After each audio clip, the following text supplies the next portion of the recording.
Moi, je me nomme Amadi Ayabouli, je suis natif de Ségou. Moi, je fais agroécologie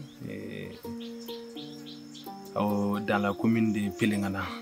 Donc, je fais purement agroécologie.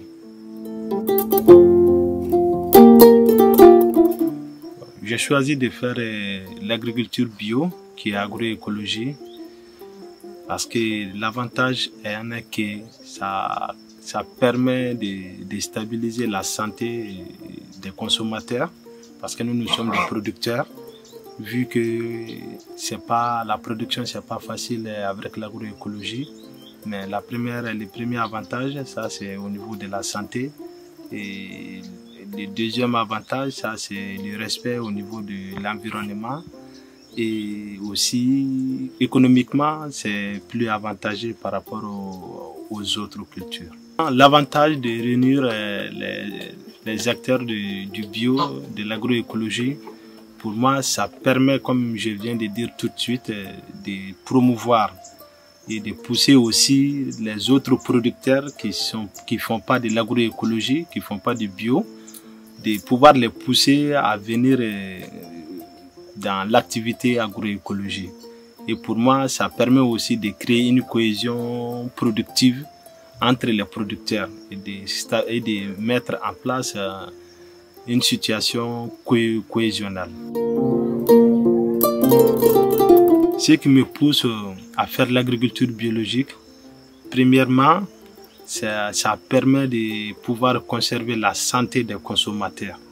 Deuxièmement, ça permet de pouvoir produire plus et de pouvoir faire la conservation des produits maraîchers, surtout les tomates, les poivrons, etc.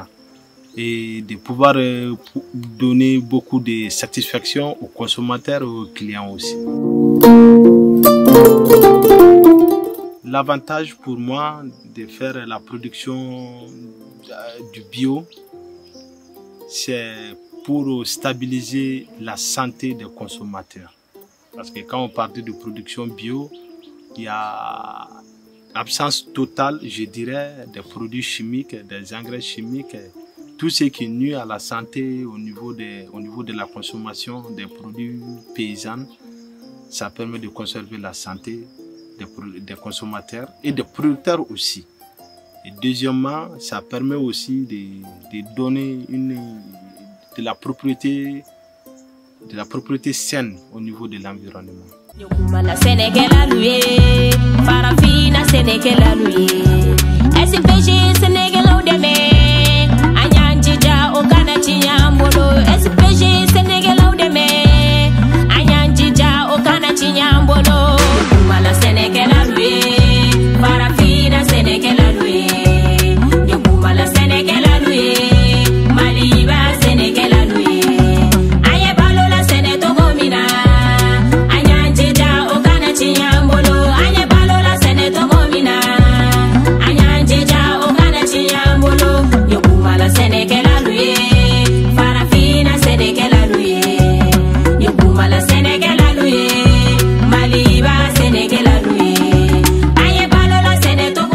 Ça, c'est un hectare du riz qui est purement bio.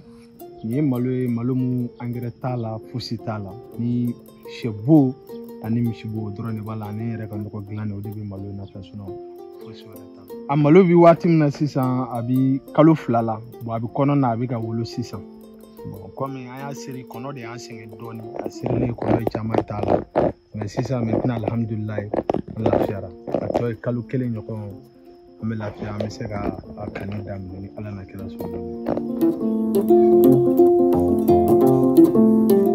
différence entre la production conventionnelle et la production biologique en est que la production conventionnelle, ça nuit gravement sur l'environnement parce que ça appauvrit la terre et ça nuit gravement à la santé aussi des consommateurs.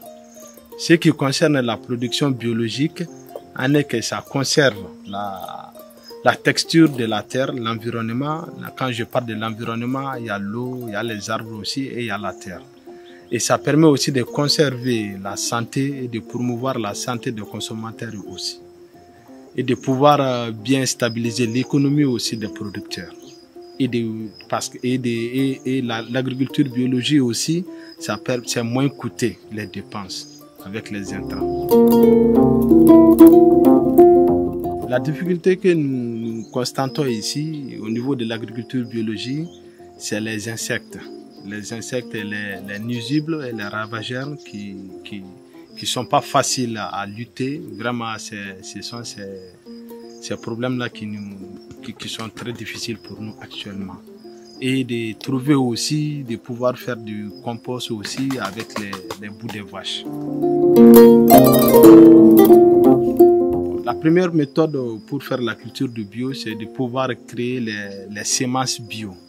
Ça, c'est très très important. Quand on arrive à faire la production des semences bio, à partir de cela, on peut faire de l'agriculture bio.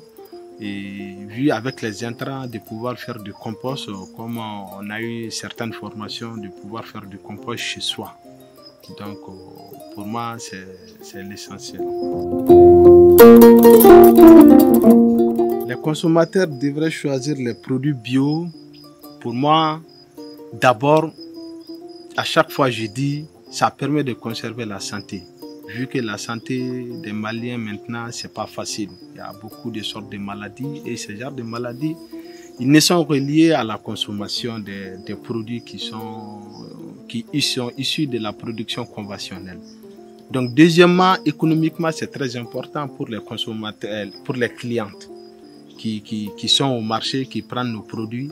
Par exemple, je donne un exemple. Quand tu fais de la production de tomates bio, quand la cliente a acheté ça chez toi, donc maintenant, 2 jours, 3 jours, si le produit ne coule pas, ça ne se gâte pas. Mais si c'est des produits conventionnels, ça ne peut pas dépasser une journée et les produits se pourrissent.